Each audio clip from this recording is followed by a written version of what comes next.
This video will be for the double needle top stitch hem, which is like a faux cover stitch for when you don't have access to a cover stitch machine. So this one we're going to use the hem block, just cut one layer of that out of your moderate stretch fabric.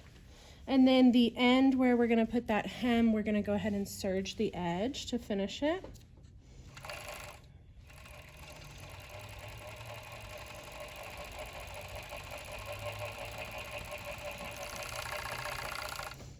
Okay, and next we're going to head over to our ironing board and we're going to put on our fusible hem tape.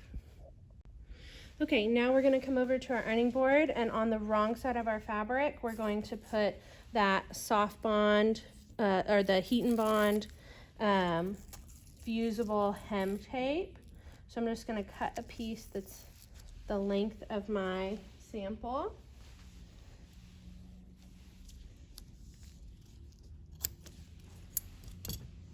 And then we want to let our iron, we're just going to put it right up on the edge of our fabric so it will overlap your serging a bit.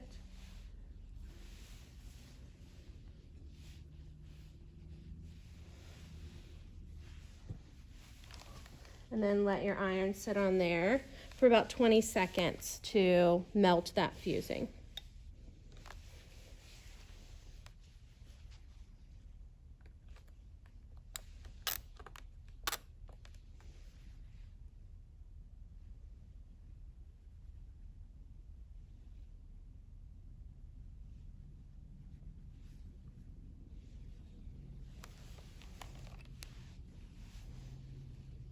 Okay, then you can take off that paper layer.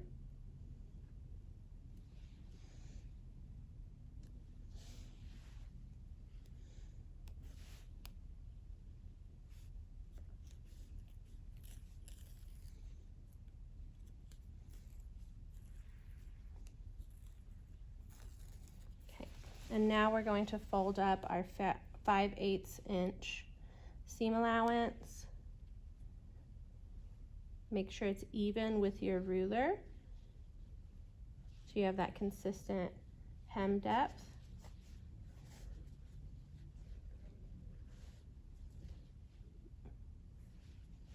And then press that as well. Always make sure to use a press cloth with these so that the iron does not leave an impression.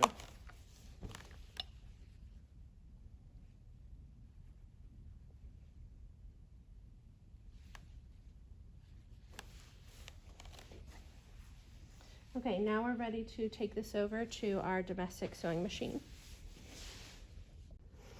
Okay, so before we get started over at our machine, we need to get it set up. So we are going to use our woolly nylon thread, and you need to fill a bobbin with that. So however your machine works at home, make sure that you fill up a bobbin with your woolly nylon thread, and that will go into your bobbin case, or if your sewing machine at home doesn't have a bobbin case, it may fit just directly into your machine.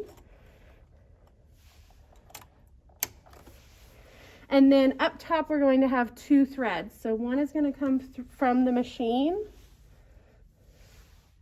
and one is going to come from the cone holder that you purchased on your supply list.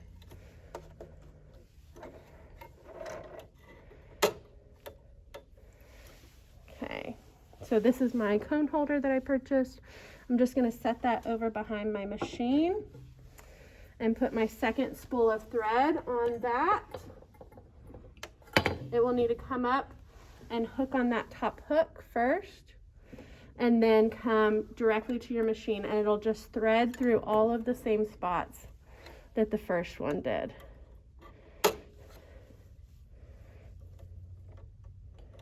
Okay, and then we're going to get our double needle.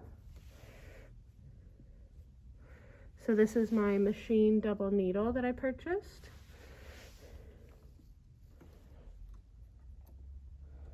Fit that on there.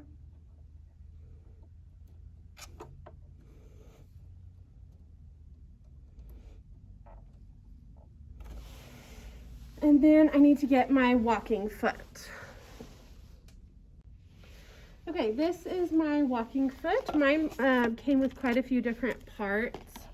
You probably will not need all of these parts. You just need the main foot. So it's this big piece.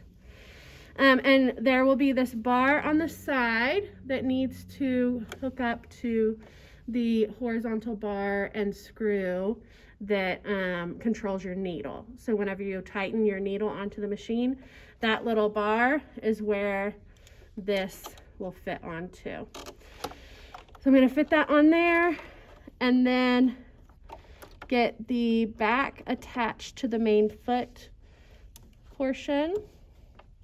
Get it all secured in place. Okay, so once I've got my foot on there, I just need to thread both of my needles. So make sure your threads don't get twisted or tangled as you're coming through the machine. And then we're gonna just thread the right hand needle and the left hand needle individually.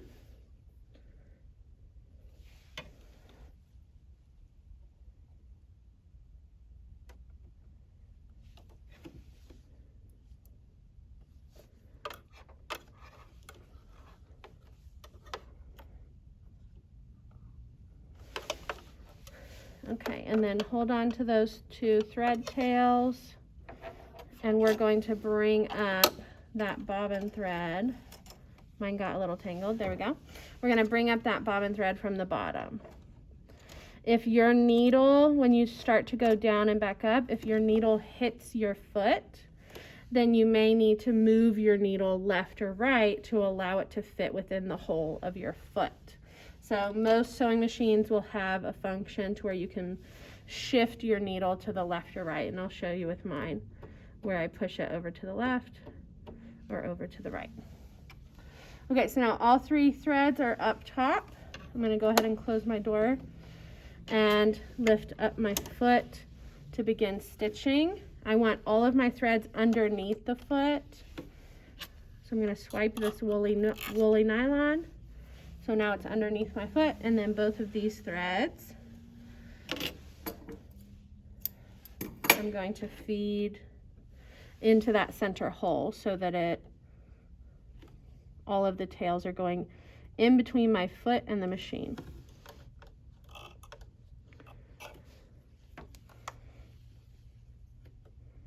There we go. So now all three of them are in between this space. Okay, for this one, we're going to leave our machine on a regular straight stitch, and we're going to line up that left-hand needle with that 5/8 inch mark where the edge of our hem is.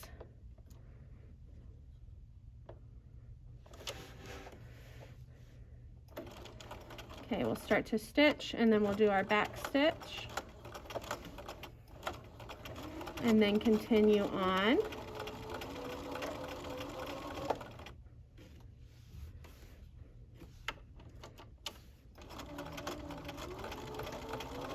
I just lifted up my foot a little bit because the edge of my fabric was kind of getting caught under the big bulky part of my foot. So I just barely lifted it up to release that because it was getting caught under there.